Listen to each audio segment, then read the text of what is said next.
புதுக்கோட்டை அருகே விவசாய கிணற்றில் தவறி விழுந்து பலியானவரை தீயணைப்பு வீரர்கள் மீட்டனர். இலுப்பூர் தாலுகா மருதம்பட்டி கிராமத்தில் உள்ள ஒரு விவசாய கிணற்றில் தியாகராஜன் என்பவர் தவறி விழுந்து விட்டதாக இலுப்பூர் தீயணைப்பு நிலையத்திற்கு தகவல் கிடைத்தது. சம்பவ இடத்திற்கு சென்ற இலுப்பூர் தீயணைப்பு படையினர் கயிறு கட்டி உள்ளே இறங்கி மீட்டனர்.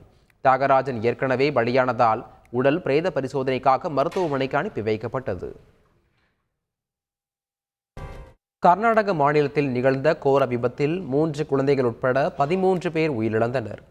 ஹவேரி மாவட்டம் புனே பெங்களூர் தேசிய நெடுஞ்சாலையில் நின்று கொண்டிருந்த லாரி மீது வேன் மோதி விபத்துக்குள்ளானது. இதில் 3 குழந்தைகள் உட்பட 13 பேர் உயிரிழந்தனர்.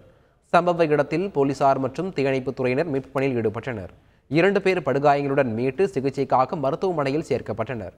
கோயிலுக்கு சென்றுவிட்டு வேனில் திரும்பிய போது இந்த சோக சம்பவம் நிகழ்ந்தது தெரிய வந்துள்ளது. டெல்லியில் கட்டுமான பணியின் போது சுவர் இடிந்து விழுந்த விபத்தில் இடிபாடுகளில் சிக்கியுள்ள 3 தொழிலாளர்கள் மீட்க தேசிய பேரிடர் மீட்புக் குழு முயற்சியில் ஈடுபட்டுள்ளது.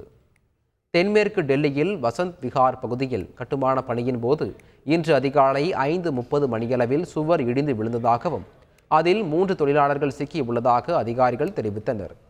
இதனைத் தொடர்ந்து 5 வாகனங்களில் வந்த தீயணைப்பு வீரர்கள் மீட்பு பணிகளில் ஈடுபட்டனர்.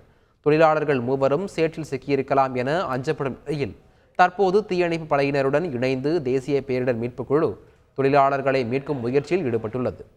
இதனிடையே மெல்லியில் பெய்த மழை காரணமாக இந்த விபத்து நேர்ந்ததாகவும் இடிபாடுகளில் சிக்கியுள்ள தொழிலாளர்களின் சரியான எண்ணிக்கை கண்டறியப்படவில்லை என காவல்துறை அதிகாரிகள் தெரிவித்துள்ளனர்.